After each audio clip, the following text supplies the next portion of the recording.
our politics today is so fundamentally tied. Our political opinions are tied to how we feel about the party leaders, for good or for bad. That's how things are.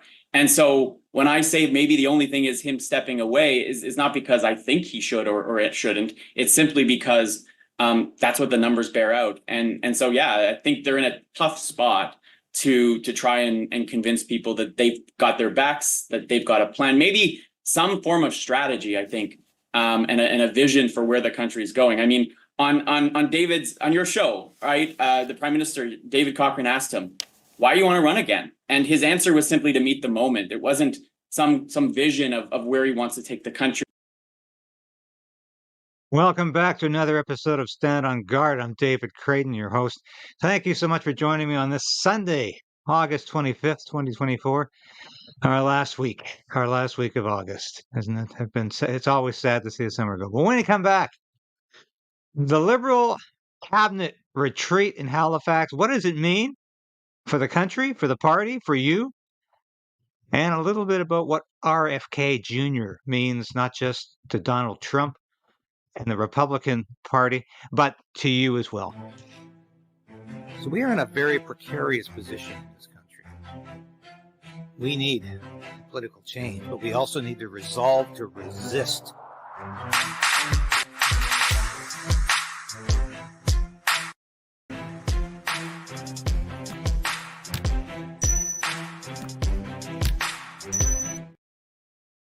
Yes, please like the station. Smash that like button. Sasha always rang that bell. And please support us in any way you can. And that means becoming a subscriber or resubscribing. You've come through in a big way. We're headed towards 30,000 subscribers. And the station, of course, I don't know what we set out to get in terms of subscribers. I don't know where we're going to end up, but it's been a great ride, giving you all the news you need to know while we continue to resolve to resist. Now, the big story today is not Doug Ford tearing a strip out of anybody, because Doug Ford has put the Freedom Convoy people on trial. But yeah, the storm clouds still heavy around Liberals. This Mia Rabson for the Canadian Press wrote this one. It's from CP24. And of course, they're in Halifax. This is just the cabinet. So Trudeau's on fairly safe ground with the cabinet. But I'm anticipating a cabinet shuffle over the next couple of days. I still am. So we'll see what happens. But I'm going to keep an eye on this. Nothing has leaked out so far about what's going on at this. But I find David Coletto, who, when I worked for Sun News, you recall very briefly that brief and shining moment where we had a broadcaster, we had a television station called Sun News, and we were trying to do what Fox News was doing in the States and Canada. It didn't work for long, largely because advertising revenue wasn't there, but it was a noble attempt. And David Coletto was sort of the official pollster at Sun News, and now he's working for the Toronto Star, and increasingly I see him on CBC. So it's interesting, but I think he's still a fairly objective pollster. So let's listen to what he says in terms of, is this retreat going to make any difference at all? Or is this a last stand? As I say, you can see on the thumbnail there. Is this a last stand for Justin Trudeau? This is his last chance to sell himself to the cabinet? Because I can tell you, he can't do it to the caucus right now. That's why there's not a caucus retreat. This is a cabinet retreat because he is vastly unpopular with the rank and file caucus members who think they're going to lose their seats in the next election. They know they will. The Liberals could be completely annihilated in the next election. Let's listen to what David Coletto here says about the polling, which is fascinating. He's the CEO of Abacus Data, and he joins me now. Hey, David. Hi, JP. So the Liberals have been struggling in the polls for well over a year now. I think, 18 months? You've been out in the field over the summer. Have you seen any meaningful change? Where do things stand? No meaningful change really at all. I mean, we continue to see, as you just showed, the Conservatives on the vote intention question well ahead. Only 14% of Canadians believe that Justin Trudeau and the Liberals deserve to be reelected, which is, close to where it's been for the entire year. The Prime Minister's personal numbers are far more negative than either Mr. Poilievre or Mr. Singh. And I think most concerning, if you're the Liberals and you're the cabinet this week, is that the number of Canadians even open to voting Liberal is slightly lower than the New Democrats and substantially lower than the Conservatives. So on every measure we track every 2 weeks, the numbers aren't great for the incumbents. They haven't changed no matter what they've seemingly tried to do. The budget, policy rollouts, you name it, hasn't moved the needle. And so they find themselves in a deep hole and no apparent shift in the public mindset happening at any time in the last number of months. I want to zero in on one metric that stood out to me in your recent poll. You found the Conservatives are actually leading in Quebec.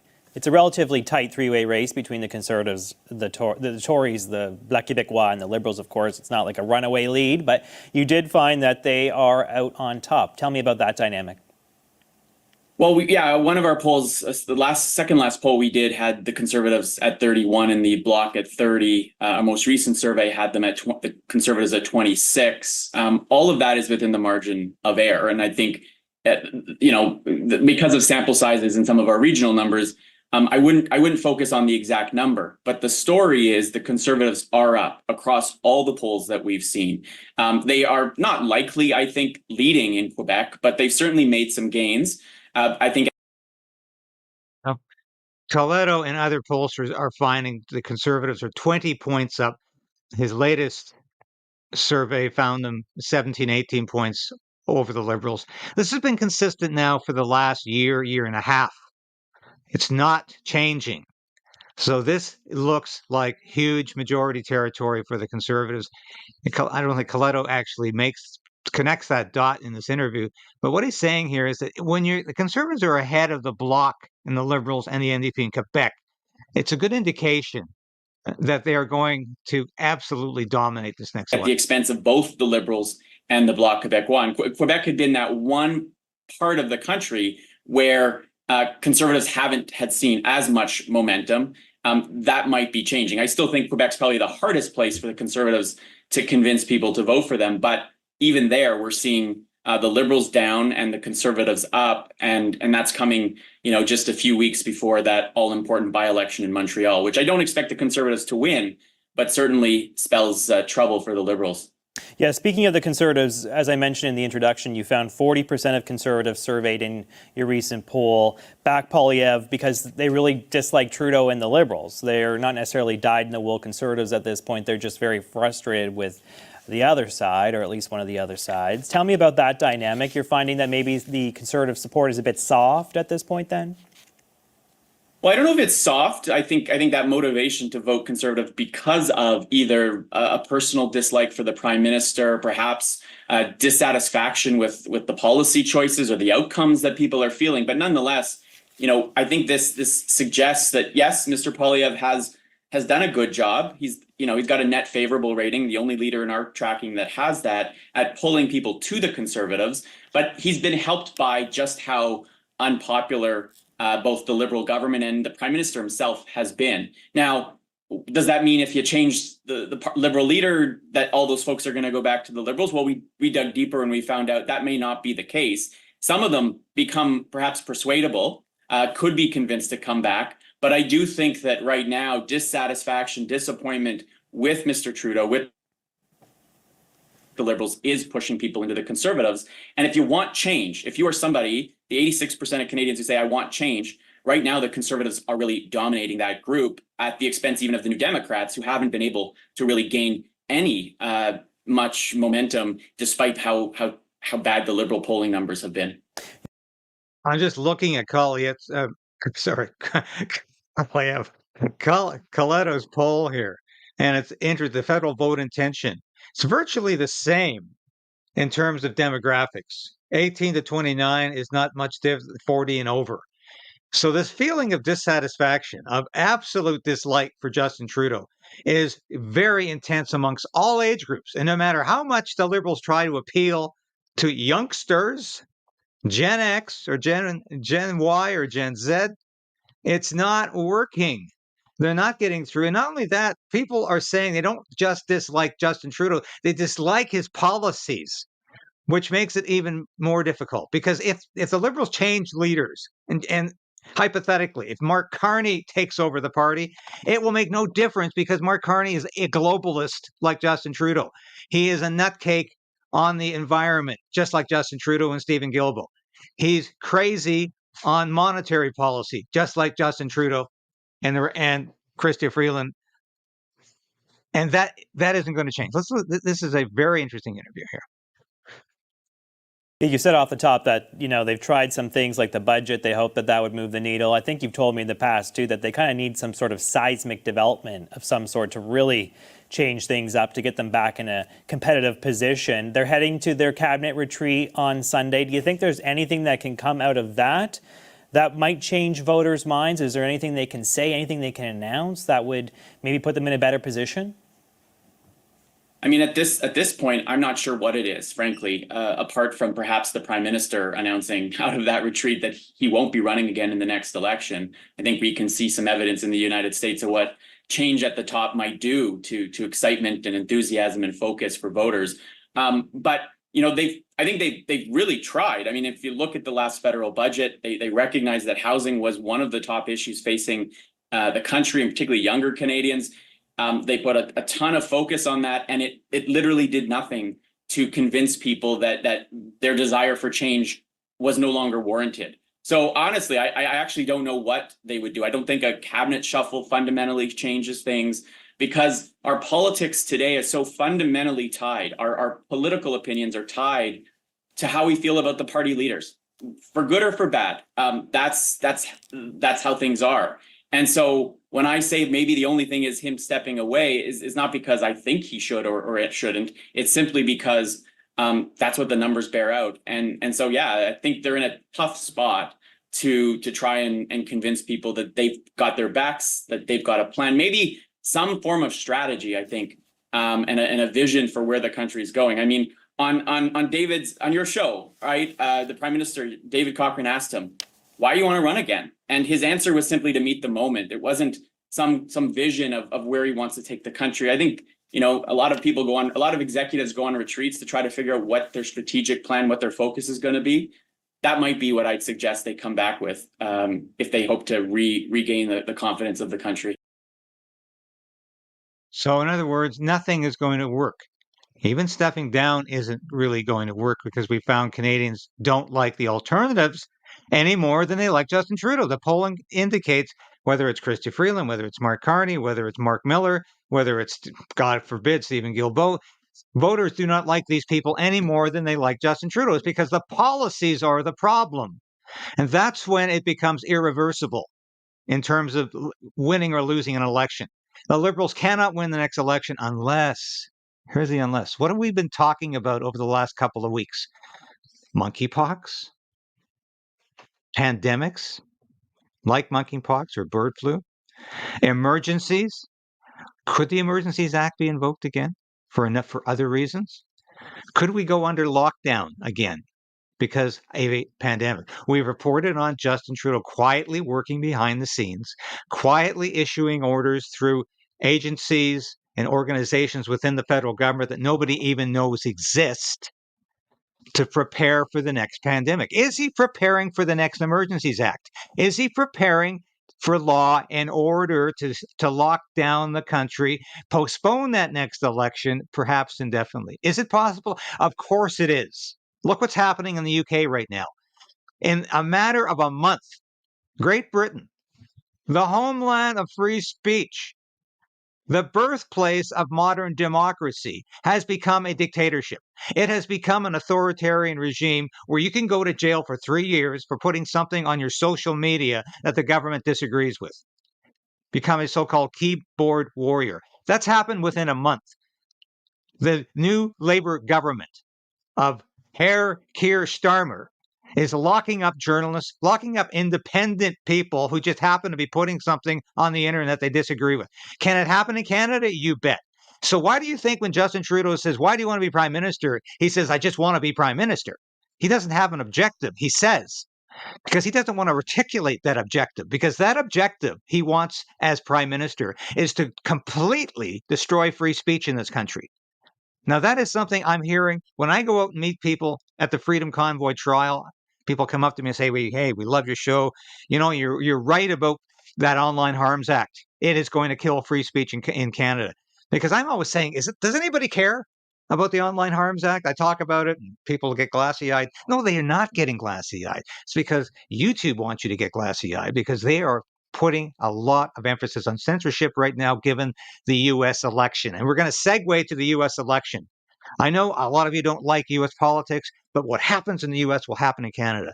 And we have to take some hope because in this next clip, this is Bobby Kennedy coming up to the stage and talking after Donald Trump announces that Kennedy has joined his campaign. He's now supporting, he's endorsed his campaign. And Kennedy talks about freedom and freedom of speech. It's really important because that's what we need. And we need to talk about freedom of speech in this country. This is a fascinating little clip here. I'm very pleased to welcome a man who has been an incredible champion for so many of these values that we all share, and we've shared them for a long time. I don't think too many of you people have heard of him. He's very low-key. He's a very low-key person, but he's highly respected. He is a great person. I've known him for so long. For the past 16 months, Robert F. Kennedy Jr.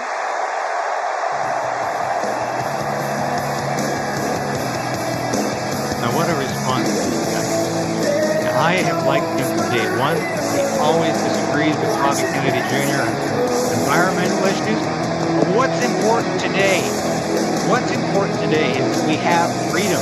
We retain our free speech so we can disagree. And that's what we need to focus on in this next election. Thank you. Thank you, President Trump. Now, I say in the interim here, it's very, very important what Trump announces he's going to set up an independent commission to look into presidential assassinations. You say, well, Trump could have released that information. I think this is a big step, though, towards getting to the truth about the Kennedy assassinations. I think it's very important we do that. But listen to how Bobby focuses on Trump has agreed to an end to the neocon foreign wars and to fight for free speech and the censorship that the Democratic Party is all about.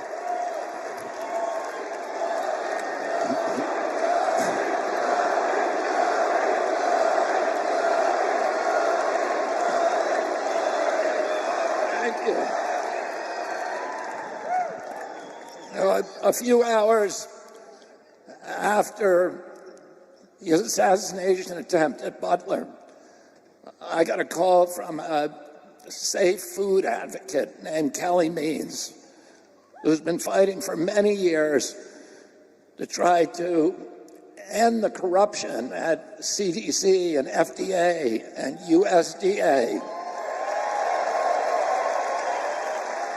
Yes, and the corruption. And these institutions, these regulatory agencies are actually run by the big food processing companies, the big ag and the chemical companies that they're supposed to regulate.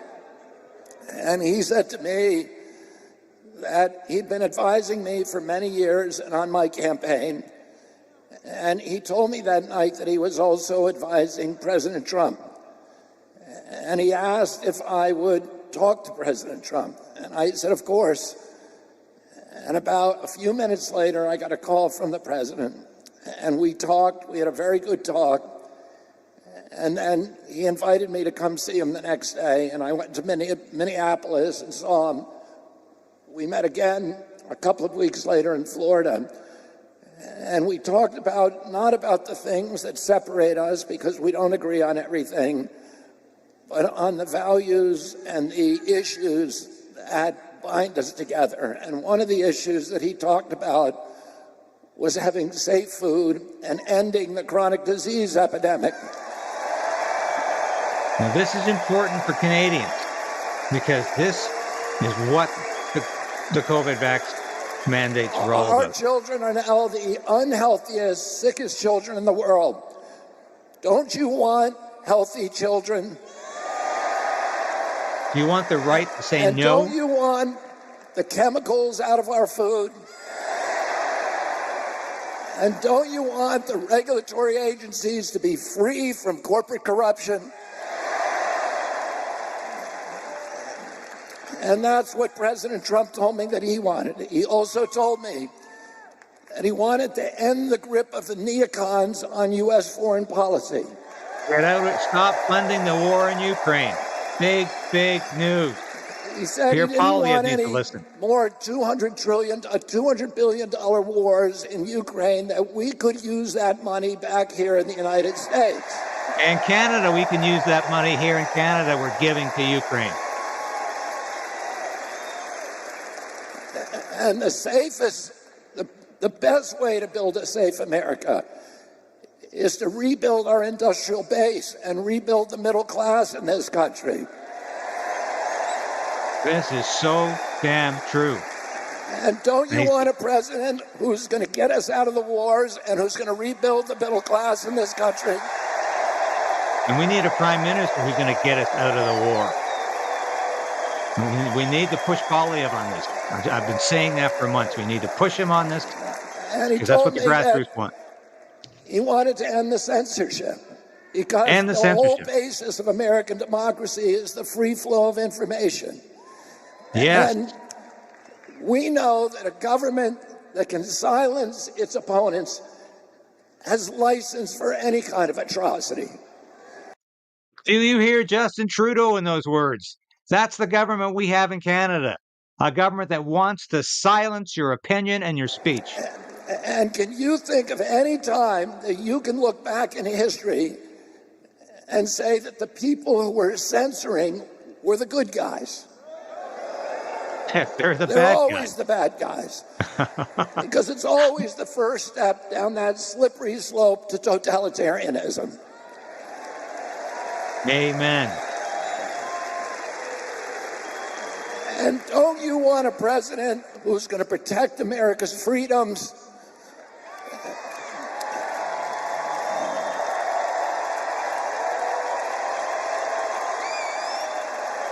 And this is what we need to do.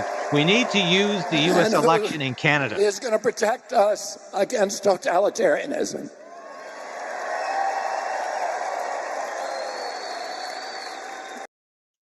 Now, there's more good stuff in that speech. I'm going to leave it there. But it's fantastic what he's saying, because Justin Trudeau will take away our free speech given enough time. He's on the road to doing that. Robert F. Kennedy Jr. is saying we need a president in the United States who stands for free speech and who will not censor the internet.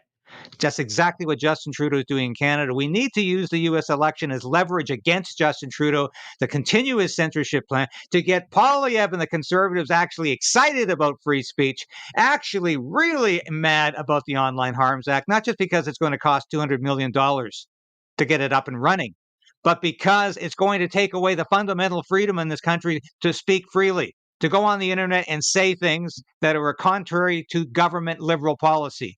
That's why we should be angry about the Online Harms Act, not just because it's going to cost a lot of money. It's going to cost us our freedom. It's going to cost us our ability to have free speech in this country. And this is what Bobby Kennedy realizes in the States. That's where the Democrats are going with their policies, with their censorship policies, with their disinformation policies, exactly where Trudeau is going in this country. And we cannot allow Justin Trudeau to declare another emergency, to invoke another Emergencies Act, because he sees a crisis in the land and he has to clamp down on our freedom and our freedom of speech. And you can bet damn well he will try to do that, because he's not going to get his popularity back at this weekend retreat in Halifax. He's not going to get it back by shifting a few people on the decks of the Titanic, otherwise known as a cabinet shuffle. And he's not going to get it back by spending billions of dollars more on his pet projects. That's the lesson we need to learn from Bobby Kennedy joining forces with Donald Trump. We can fight back. We can defeat the pressures and the agencies and the people who want to destroy our free speech in this country. So let's keep resolving to resist. I'm going to leave it there. Thank you so much for watching today on this Sunday. God bless you.